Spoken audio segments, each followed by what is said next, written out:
Well, today's May 1st, 2020. International Workers' Day around the world. Right here in the United States, we do not celebrate it. And the reason is the event that led to the celebration, if you will, a celebration, happened in the United States of America. You probably know this, but let me explain to you what happened. Basically, after the Industrial Revolution in the United States of America, basically a country that was just agriculture, country just farming land, the economy was based in farming and cattle and all that, decided to industrialize, and they have to move people from the farms into the cities. And of course, that brings new education and new forms of organizations, politically and economically. So it led to a frictions in between the politicians, the industrialists, the information, and the workers. So the workers start demanding and organizing, and that was very bad for the industrialists because they're gonna have to pay more, of course. In Chicago was a protest, and several workers got injured and police got injured and so on. So they decided to make a bigger protest, and I think it happened in I cannot say the year, but I think it was 1897 or 96. You look it up. And during this protest, the anarchist party made a bomb and launched that bomb and killed several policemen and several workers. And that led to a trial and execution of about four workers, and it was a mess. Basically, it was a mess. So because of that, the movement grew not only in power but in prestige, and basically by the 1980s they were ruling the world. The unions were. And that is the problem with the union, and the reason, in my opinion, why they collapsed. In the late 1800s and early 1900s, I believe the unions advanced the United States of America just like the industrialists did. People like Rockefellers and all these rich guys. They created wealth. They created wealth, but they did not share that wealth with the population, and that is the reason the unions became so powerful. Because the population say, "Hey, wait a minute, we're doing the job, and you are taking all the wealth." One example of this, of the mismanagement of the industrialists against the people, was in 1914, the massacre of Lula,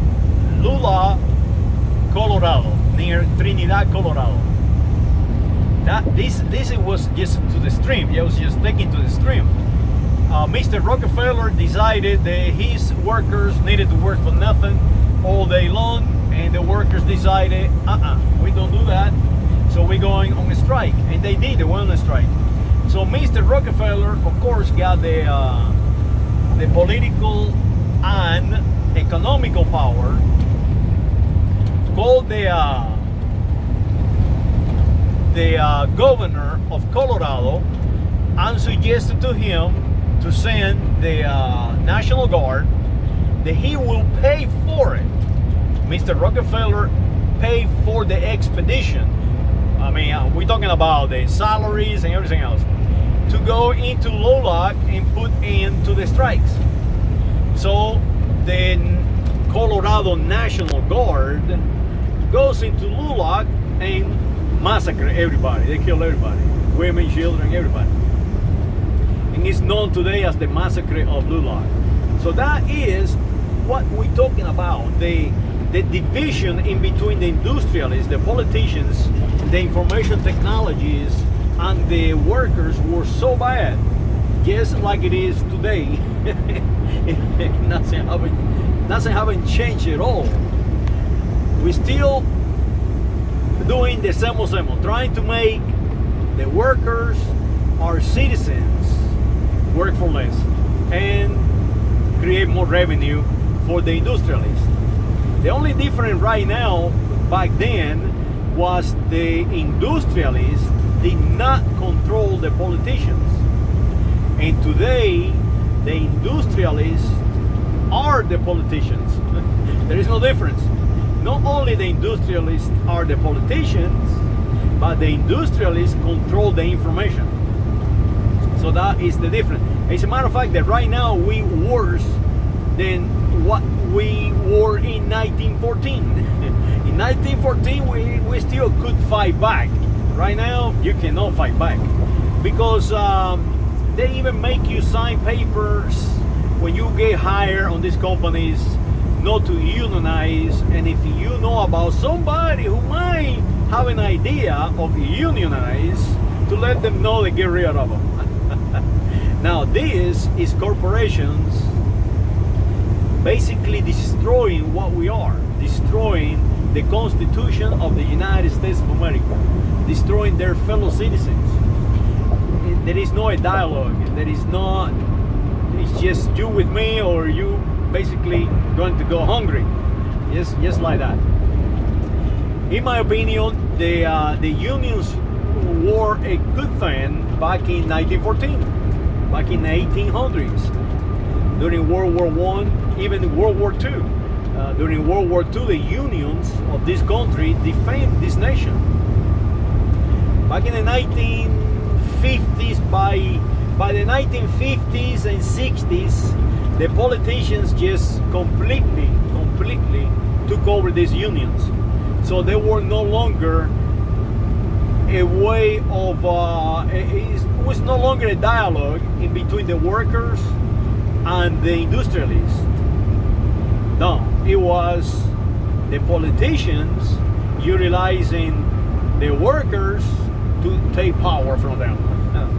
And that is why, in my opinion, the union movement in the 1950s and 60s, 70s, even in 80s, and today, to me, is a failure.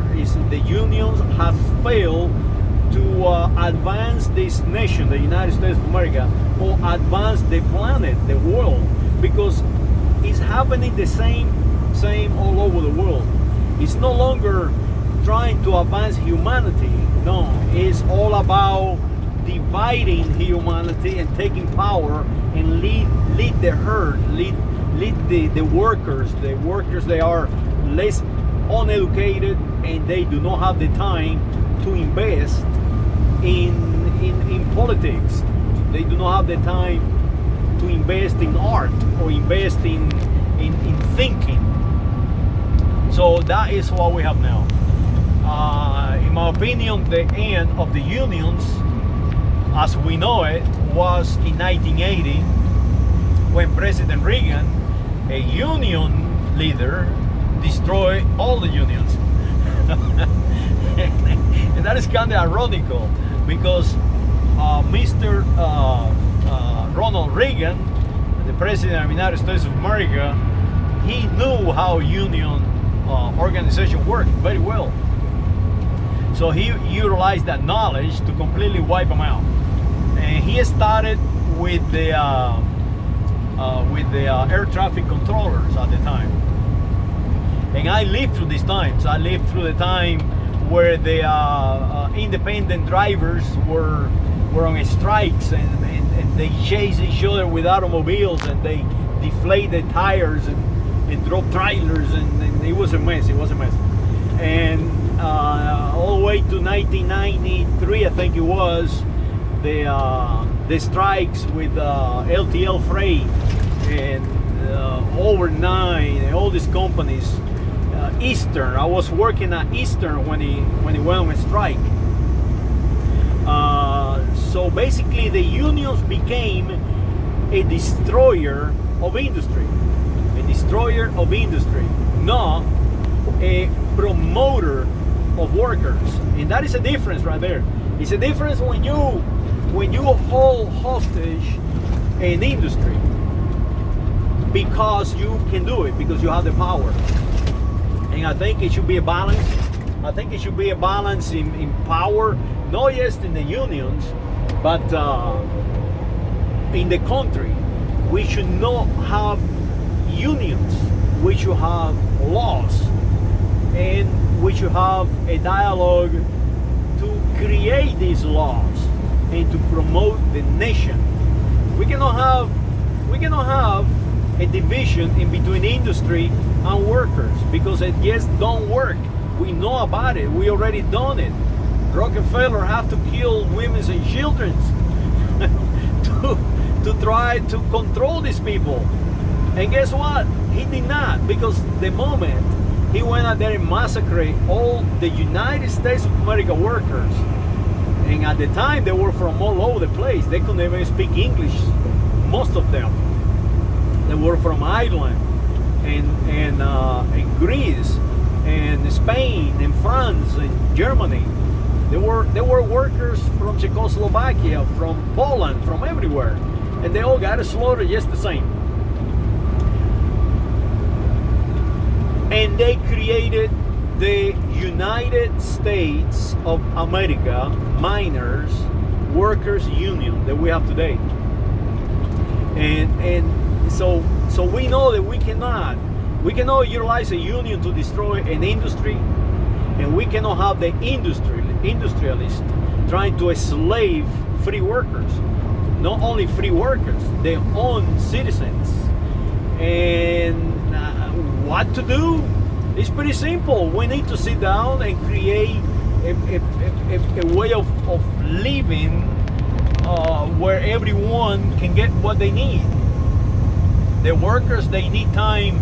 They need time to express themselves in arts and writing and doing art, just like we have done for millennia.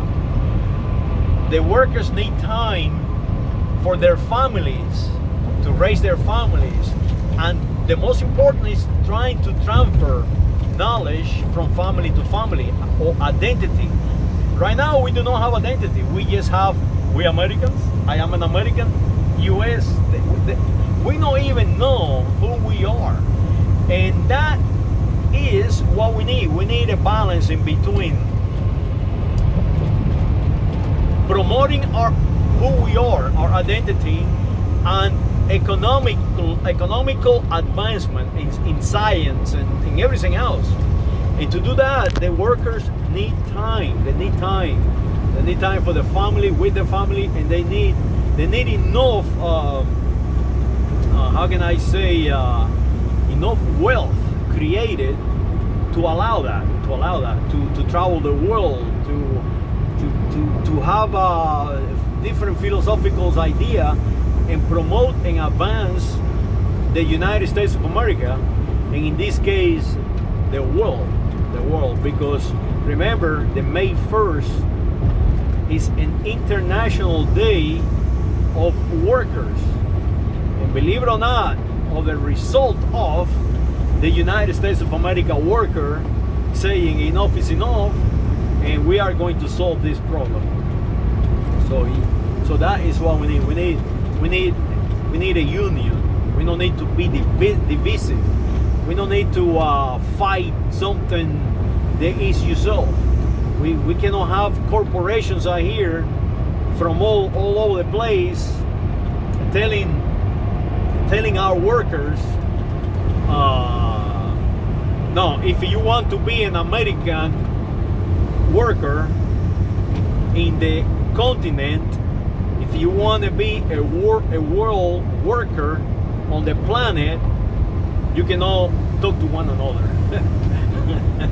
Because all I want you to do is go to work and I pay you what I want, and I mistreat you or I treat you the way I want.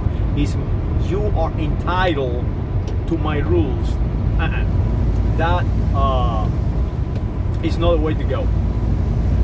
Industrialists need to understand that they are, yes, the same citizens, the same nationality that the worker is. There is no different.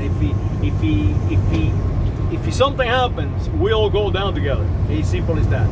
If the United States of America worker decided not to work, and for example in trucking, they decided not to work, we'll be dead within a month.